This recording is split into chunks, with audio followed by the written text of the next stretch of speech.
بسم اللہ الرحمن الرحیم۔ ناظرین، آج 6 شوال قبولیت کی گھڑیاں آ گئی ہیں۔ آج کا دن بہت ہی خاص ہے۔ اس دن میں اتنی برکت ہے، اگر آج کے دن یہ تسبیح پڑھ لی جائے تو رزق کی بارش ہو جاتی ہے۔ اس وظیفے سے فائدہ اٹھا لو۔ ناظرین، آج کی اس ویڈیو میں آپ لوگوں کے لیے بہت ہی زیادہ خاص عمل لے کر حاضر ہوا ہوں، اور آپ لوگوں سے گزارش ہے کہ آپ نے اس ویڈیو کو مکمل دیکھنا ہے، سمجھنا ہے اور پھر یہ عمل لازمی کرنا ہے۔ ہر حال میں آپ نے یہ عمل کرنا ہے، کیونکہ میں چاہتا ہوں کہ میرے جتنے بھی بھائی، میرے دوست، میری بہنیں ہیں، آج کسی مشکل میں ہیں، رزق کے حوالے سے بہت زیادہ پریشان ہیں، روزگار کے حوالے سے بہت زیادہ پریشان ہیں، جن لوگوں کے گھروں میں تنگ دستی اور غربت ہے اور ان کو سمجھ میں نہیں آ رہا کہ ایسی صورتحال میں کیا کرنا چاہیے، میں آپ سے گزارش کرتا ہوں کہ آپ نے یہ عمل آج کا لازمی کر لینا ہے۔ یہ عمل کرنے والے کشف رویہ اور الہام کی نعمت سے سرفراز ہوتے ہیں، اور سب سے بڑھ کر یہ کہ انہیں خدا کی رضا نصیب ہوتی ہے۔ اس پر اللہ کی بے پناہ رحمتوں کا نزول ہوتا ہے۔ ماہ شوال میں جو لوگ اذکار و تسبیحات کرتے ہیں، اس ماہ کے دوران یہ وظائف بھی کر سکتے ہیں۔ یہ انتہائی مختصر اور جامع وظائف ہیں جو انسان کو رزق اور صحت کی بحالی، دعا کی قبولیت اور گناہوں سے بچانے میں مدد فراہم کرتے ہیں۔ آج رحمتوں برکتوں سے جھولیاں بھرنے کا دن ہے۔ آج نہ مانگا تو کب مانگو گے؟ آپ میں سے بہت سی بیٹیاں، بہت سی بہنیں ایسی بھی موجود ہیں جن کے رشتے نہیں ہو رہے، بہترین رشتوں کے اسباب چاہتے ہیں، من پسند نوکری چاہتے ہیں، قرض سے نجات چاہتے ہیں، میاں بیوی میں محبت کی کمی ہے، تڑپنے والی محبت چاہتے ہیں، نافرمان اولاد ہے، نافرمان شوہر ہے۔ آپ یہ وظیفہ ایک بار کیجئے، جس مقصد کو ذہن میں رکھ کر کریں گے، میرا رب اس مقصد کو ایک ہی دن میں پورا فرمائے گا۔ اب رب سے مانگنے کا وقت ہے۔ اب رب کی ذات جب خود دینے کو تیار ہے تو پھر کیوں نہ رب سے مانگ لیا جائے۔ اگر میں یہ کہوں کہ یہ تسبیح پڑھنے والا خوش قسمت ہے، یہ تسبیح پڑھنے والا پہاڑ جتنا خزانہ بھی مانگے گا تو ایک دن کے اندر مل جائے گا۔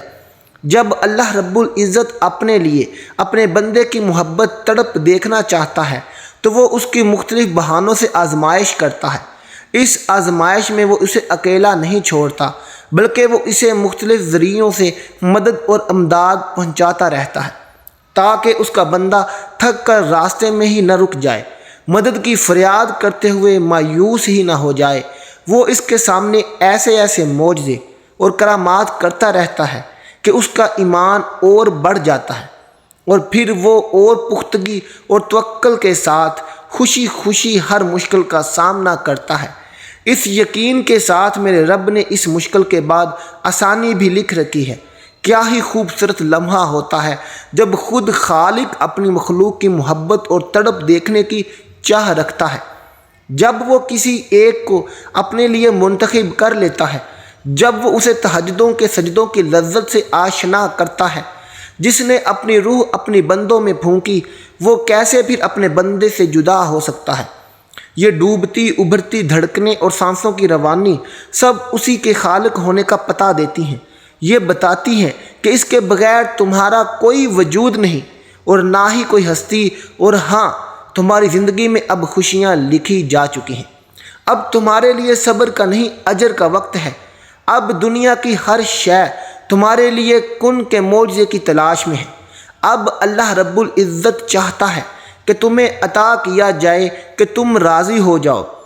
تو آئیے ناظرین، اب ہم جان لیتے ہیں کہ آپ نے آج کے دن کون سا عمل اور کیسے کرنا ہے۔ تو سب سے پہلے آپ نے اپنے پیارے نبی کریم صلی اللہ علیہ وسلم کی ذات اقدس پر درود پاک پڑھنا ہے۔ درود پاک آپ کوئی سا بھی پڑھ لیں، آپ لوگ صلی اللہ علیہ وسلم پڑھ لیں یا صلی اللہ علیہ محمد پڑھ لیں یا درود ابراہیمی پڑھ لیں، ایک مرتبہ ثواب کی نیت سے میرے ساتھ بھی پڑھ لیں۔ اللہم صلی علی محمد و علی آل محمد کما صلیت علی ابراہیم و علی آل ابراہیم انک حمید مجید۔ اللہم بارک علی محمد و علی آل محمد کما بارکت علی ابراہیم و علی آل ابراہیم انک حمید مجید۔ ناظرین، ایک بار درود پاک پڑھنے کے فوراً بعد آپ نے اپنے مقصد کی نیت کرنی ہے۔ ہر انسان کا مقصد الگ ہے، ہر انسان کی حاجت الگ ہے، ہر انسان کی خواہش الگ ہے۔ آج جس کو جو چاہیے، جتنا چاہیے، جیسا چاہیے، اپنے تمام مقاصد کی نیت کیجیے گا۔ آپ نیا گھر چاہتے ہیں، گھر مانگ لیں۔ گاڑی چاہتے ہیں، گاڑی مانگ لیں۔ من پسند نوکری کے لیے، شادی کے لیے، قرض سے نجات کے لیے پڑھ لو۔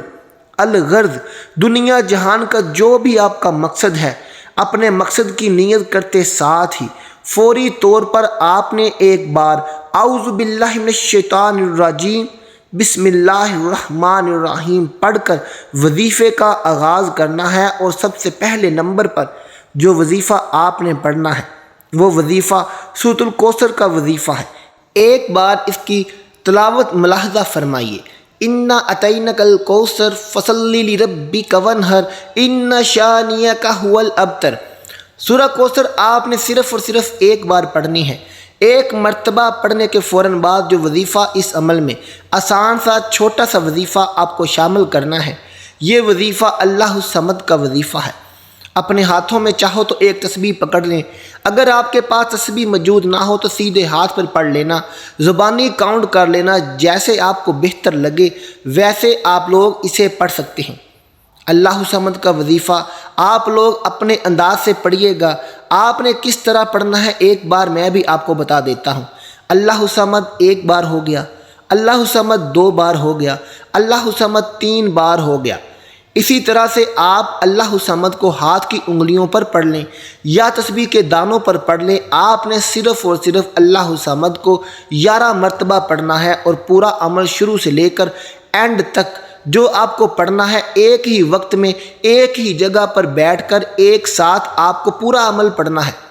جب 11 مرتبہ اللہ الصمد کا وظیفہ آپ لوگ پڑھ لیں تو اس کے بعد آپ کو اس عمل میں ایک اور وظیفہ شامل کرنا ہے۔ یہ وظیفہ بھی بالکل مختصر سا ہے اور بالکل آسان وظیفہ ہے۔ کوئی ایک وظیفہ بھی اس پورے عمل میں ایسا نہیں کہ سننے یا پڑھنے والا یہ کہے کہ میں نہیں پڑھ سکوں گا۔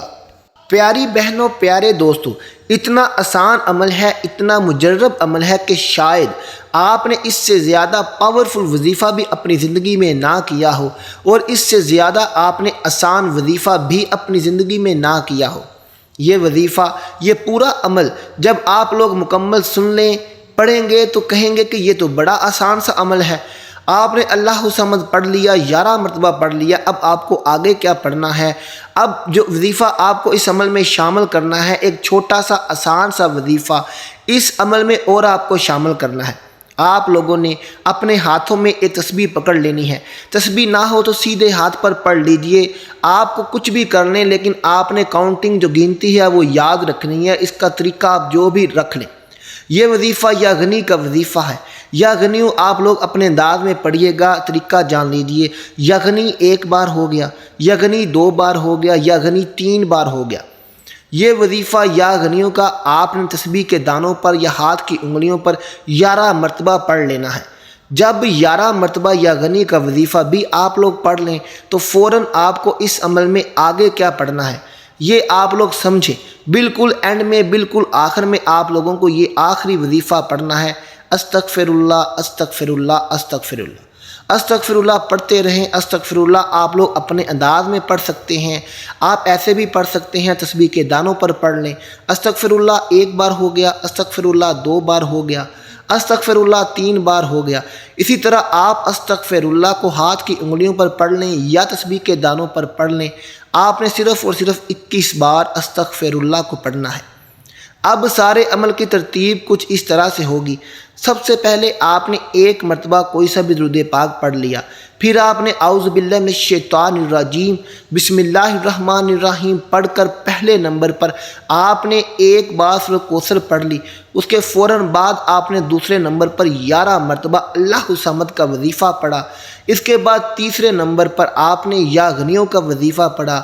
اس کے بعد چوتھے نمبر پر اور آخر میں آپ نے اپنے گناہوں کی معافی کے لیے استغفر اللہ 21 بار پڑھا۔ کوئی بھی وظیفہ آپ کو اپنی طرف سے نہ ہی ایک کم پڑھنا ہے، نہ ہی زیادہ پڑھنا ہے۔ تعداد میں کمی بیشی نہیں کرنی، جیسے میں نے بتایا ہے ویسے پڑھنا ہے۔ کمی بیشی کریں گے تو کچھ حاصل نہ ہوگا۔ جو وظیفہ جس ترتیب سے، جس طریقے سے، جس تعداد میں بتایا جا رہا ہے، براہ کرم اسی طریقے سے آپ کو پڑھنا ہے۔ جب آپ یہ سارے اعمال بتائے گئے طریقے سے پڑھ لیں تو پھر آخر میں آپ لوگ ایک مرتبہ وہی درود پاک پڑھ لیں جو شروع میں پڑھا تھا، اور جب ایک مرتبہ درود پاک پڑھ لیں تو تمام حضرات، تمام بہنیں، بھائی، دوست جو بھی اس عمل کو کر رہے ہیں اپنے بٹوے پر ایک مرتبہ پھونک ماریں۔ میری بہنیں اپنے پرس پر دم کر لیں، اپنے گریبان پر دم کر لیں، اپنے گھر میں پھونک مار دیں۔ میرے بھائی، میری بہنیں دونوں دامن میں اپنے سینے پر اسی وقت اپنے دونوں ہاتھوں پہ دم کر کے اپنے چہرے پر ہاتھ پھیر لیں، اپنے گھر کی الماری پر دم کر دیں، گھر کے چاروں کونوں پر دم کر دیں، گھر کے سارے کونوں پر پھونک مار دیں۔ اسی وقت دم کرنے کا مرحلہ مکمل ہو جائے تو اسی وقت دعا کر لیں۔ اگر دکان پر ہو تو آخر میں دکان پہ اسی طریقے سے اپنے آپ پر اور دکان میں جہاں جہاں دم کرنا چاہیں دم کریں، بلکہ پوری دکان پر مختلف جگہوں پر جا کر پھونک مار دیں اور پھر دعا مانگیں۔ اب وظیفہ مکمل ہو چکا، اب رب سے انعام لینے کا وقت ہے، اب رب سے حاجات کو پوری کروانے کا وقت ہے۔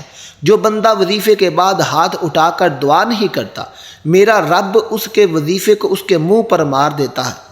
اس لیے خدا را، جب اتنا طاقتور وظیفہ جو صرف 1 منٹ پڑھا جائے، رب کو راضی کرنے کے بعد، انعامات لینے کے بعد مصلی نہ چھوڑا کریں۔ اب ہاتھ اٹھا کر ضد کر کے مانگیے گا، ہو سکے تو سجدے کی حالت میں چلے جائیں، کیونکہ انسان سجدے کی حالت میں اللہ کے قریب ترین ہوتا ہے۔ آپ ضد کر کر مانگیں، آپ محمد مصطفیٰ کے وسیلے سے مانگیں۔ میرا رب مصلی سے سر اٹھانے سے پہلے تقدیر کے بند تالوں کو کھول دے گا۔ بار بار کہہ رہا ہوں کہ 6 شوال آج پیر کا دن ہے، لاپرواہی مت کرنا۔ یہ وظیفہ ہر کسی کے نصیب میں نہیں آئے گا۔ رمضان گزر چکا ہے، اب انعام لے لو۔ رمضان سے جو آپ نے عبادتیں کی ہیں آج ان کو حاصل کر لو، اپنی باتیں منوا لو، آج تقدیر کے بند تالوں کو کھلوا لو۔ ویڈیو کے آخر میں دعا ہے کہ رب کریم میرا سنانا اور آپ کا سننا اپنی بارگاہ الہی میں محمد صلی اللہ علیہ وسلم کے صدقے سے قبول فرمائے، آمین ثم آمین۔ ناظرین، ملتے ہیں آپ سے اپنی اگلی ویڈیو کے ساتھ۔ وظیفہ ضرور کیجئے گا، میرے چینل کو سبسکرائب نہیں کیا تو سبسکرائب کر دیجئے گا۔ اپنا خیال رکھیے گا، اللہ حافظ۔